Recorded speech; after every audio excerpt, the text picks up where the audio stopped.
Colorado is world famous for its beautiful mountains, and we've visited this state several times, driving many of its highest and most incredible roads. Come join us as we cover our top 5 most scenic mile-high drives in the great state of Colorado. These drives are in no particular order, but we've saved our favorite for last. Let's kick things off with the Old Fall River Road in Rocky Mountain National Park. Last year was my first time visiting, and I was super excited to check this road out. We were there at the beginning of July, and to our shock, the road was actually closed. I couldn't believe it. It had been summer in Utah for several weeks, but in Colorado, that was not the case. We kind of watched and waited, and finally, on the 4th of July, the road opened. And what was super special about this was that there were quite a few crowds, but it was not bad crowds. It was fun crowds because you could tell these were Colorado locals that were super excited to be exploring the first big tourist road in Rocky Mountain National Park, and it was great. This is just a one-way dirt road. As you head up the mountain, there's switchbacks, there's waterfalls, some of the turns are pretty tight, and it was pretty exciting. Unlike the Trail Ridge Road, which quickly gets up on top of the mountains before riding the ridge, the Old Fall River Road is a slow dirt road that steadily climbs up the valley. This provides amazing views of the waterfalls cascading down the mountains. I especially loved at the end of the drive when it rises out of the trees and looks back at the valley that we just drove through. Next up is Independence Pass. Matt loves to go on scenic drives, and sometimes I love them and sometimes I don't, and I was a bit skeptical about this one. But I have to tell you, Independence Pass completely blew me away. One of the things I loved so much about it was the grotto. It's just this amazing little stop where you can see a very cool waterfall, and I think I found the world's most perfect picnic spot. It's just a single table right by where the waterfall is cascading over the rocks. I loved it. One other really cool thing about it were the ice caves. If you're feeling adventurous, you can go into these cool ice caves and explore them. But we didn't have time to do that, so what we did is we hopped back in our car and kept going up Independence Drive. And off to the side of the road, we saw the old ghost town of Independence, and there was literally nobody there. We got out, we walked down to these old wood buildings, and when I looked up, I could just see the jagged peaks of the Colorado mountains, and I was just in awe. It was very cool to be in the middle of this old West ghost town. Miners struck gold here on July 4th, 1879. As a result, they named their new town Independence. Like all other mining towns, it eventually went bust, but about 100 people remained when a huge snowstorm hit one winter, trapping the remaining residents. So what'd they do? They took some siding from their houses, turned them into skis, and skied out of the valley down into Aspen, never to return again. We stopped at this cool little ghost town, Independence Ghost Town, that is in an amazing, gorgeous valley here. That's always a good rule of thumb, is to stop at ghost towns, really for the scenery. They are located in some really scenic spots. The real draw of this ghost town is to be in this river valley with the Roaring Forks River. It's just so scenic, so beautiful, and so remote. You get this place to yourself. This road reminded me a little bit of the Going to the Sun Road in Glacier National Park because it has one big switchback and then a steady climb all the way to the top. The top of the pass was really cool. There's a lake and a little nature walk where we saw some tundra flowers. The surrounding mountain peaks are Colorado's tallest peaks. Most of them are over 14,000 feet in elevation. This is also why this road is called the Top of the Rockies Scenic Byway.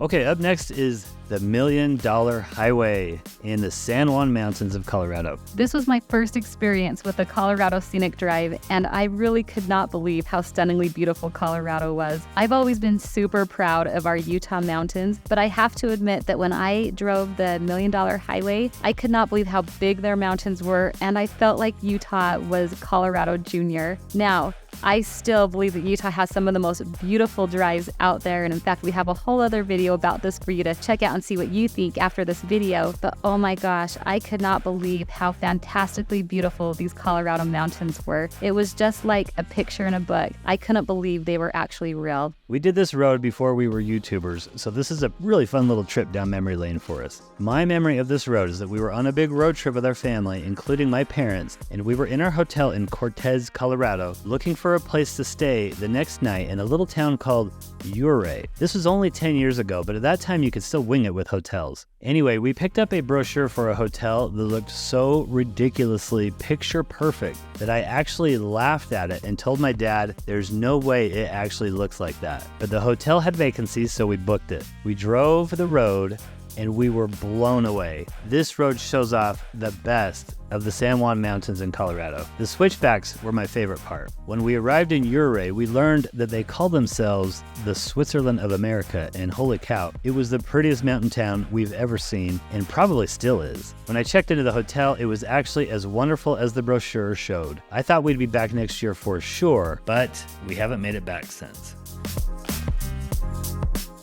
Next is the Trail Ridge Road. Now, if you don't know much about the Trail Ridge Road, it's a paved road that goes through Rocky Mountain National Park that connects Estes Park to Grand Lake and climbs to heights of over 12,000 feet. There are several viewpoints along the way, but what really surprised me was the very first one. Many Park's curve is only at 9,000 feet elevation, but you can still see everything. When you look down, you can see Estes Park, and when you look up, you can see the mountain peaks. It's so cool to have a great view of both. Then you keep heading up the road, and every viewpoint seriously gets more and more beautiful. But I have to say my very favorite stop is Forest Canyon. And what I liked so much about it was that it's not necessarily the mountain views, but when I looked down, I saw these tiny little tundra flowers. I mean, they are so tiny, they are so delicate, but they're so hardy. It's windy and cold above 10,000 feet, but these little flowers continue to grow. I found myself, instead of looking over the edge of the mountains at the views, I just wanted to keep looking for more tundra flowers. One totally crazy thing that happened to us was that on the way up the mountain, we got hammered with a hailstorm. This was so rough that the hail was literally falling vertically because the winds were so strong. It was painful to stay outside while this was going on, so we hightailed it to our car. Honestly, it was sunny when we left Estes Park that morning, and it was sunny when we got back that afternoon, but those mountain storms in the middle of the day are legit. We finally reached the Alpine Visitor Center at the top of the Trail Ridge Road. I thought the cafe at Trail Ridge was super neat because it's not a big expensive restaurant where you have to get reservations and pay a bunch of money. It's a restaurant where you can just walk up, get a bowl of super hot chocolate, and then warm up while you sit by the big windows and look at the views below. I mean, holy smokes.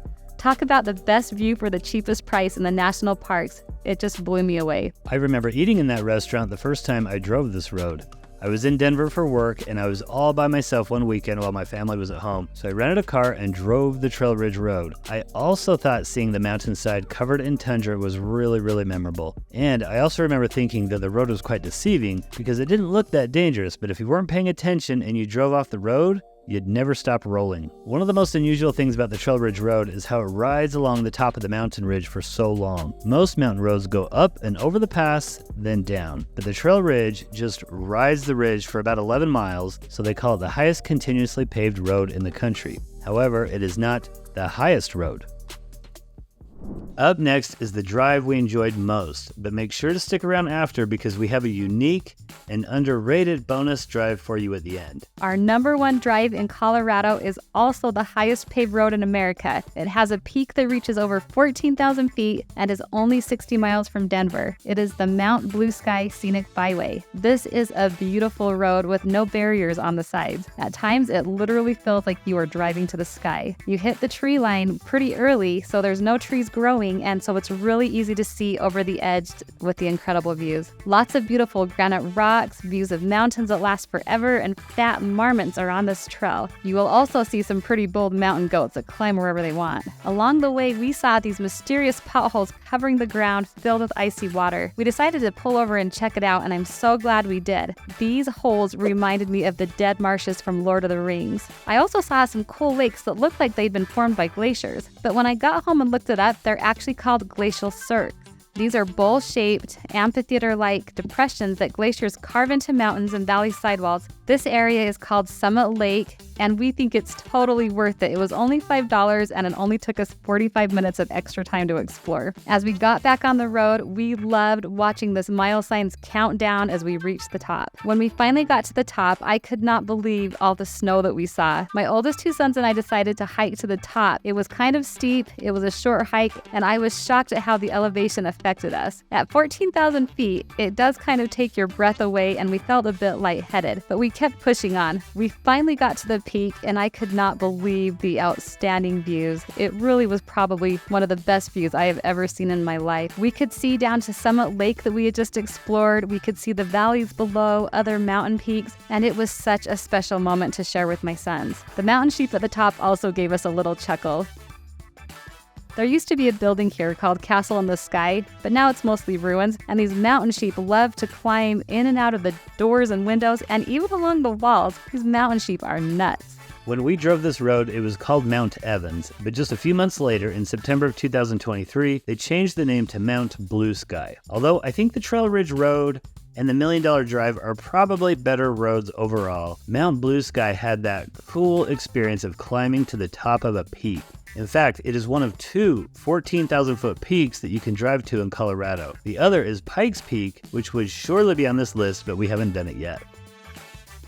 Okay, now time for our bonus drive, which does not look at all like the rest of these roads. We're talking about Colorado National Monument, located in Grand Junction, Colorado. This drive goes through some crazy red rock formations with steep, sheer drops, making it among the scariest drives on this list for some people. If you're thinking it looks more like Utah than Colorado, that's because it's very close to the red rock of southern Utah. And if you want to see some of the best drives in Utah, click the video icon on your screen.